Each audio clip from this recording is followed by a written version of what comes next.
Good day, my people. Welcome to the very first episode of Market Square Podcast, exclusively brought to you by the Market Square community.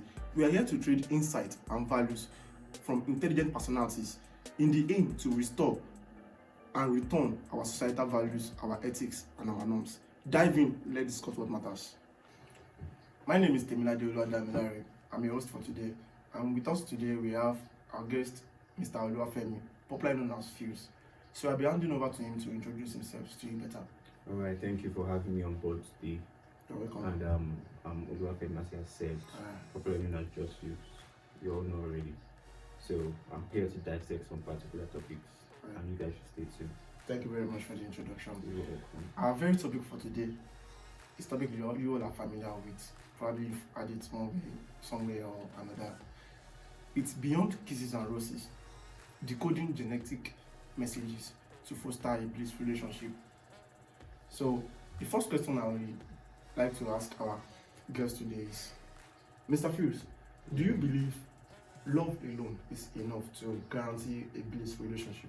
Well, I disagree with the fact that love is wrong, because love is there, but then there are a whole lot of things that fosters a relationship. Love is just an ingredient.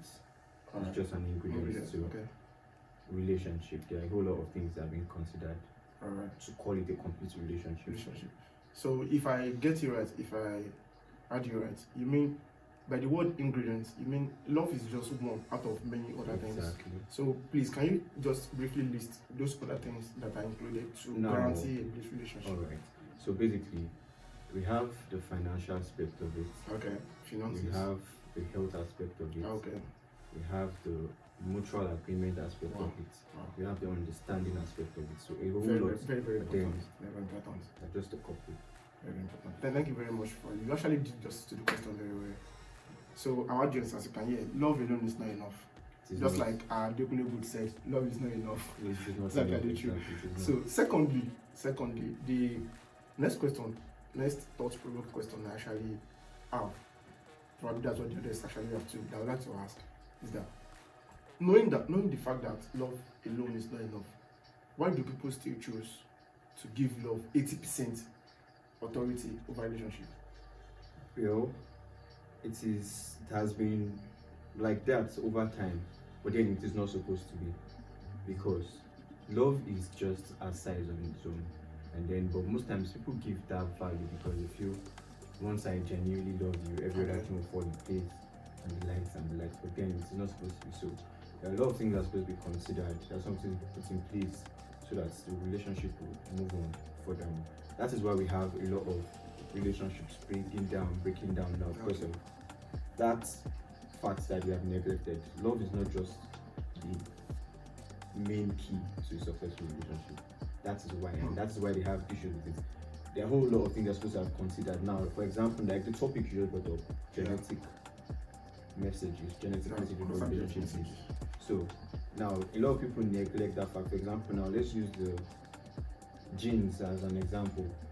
Now, when you want to go into marriage, let's use marriage as an example. You see, they'll tell you that, or health-wise, they'll tell you some particular set of people can get married to particular set of people. Yeah, like the SS and the SS and AS. Exactly. Like so genotype. There are reasons for that. A lot of research has been carried out on that, and they have main reasons why they say things like that should not come to pass. But then, most times we allow love blind us, and we feel okay, yes, it is just there, and then on the very long run, we get to face the repercussion. For example, like we had some sessions in our community some time back, you could recall, and then we talked about a particular girl that was blaming her parents for, because her dad was AS and her mom was AS, but her dad lied to her mom that he was just to marry. So now, later on now, she's facing the consequences, and then nothing can be done with that. The deed is done already. So why don't we avoid that from the onset? That is where the whole genetic message is coming in. That is where not only love, the father felt that, okay, yes, love will supersede everything, but now the child is suffering from it. So why don't we make that correction before we get to that level? So things like that.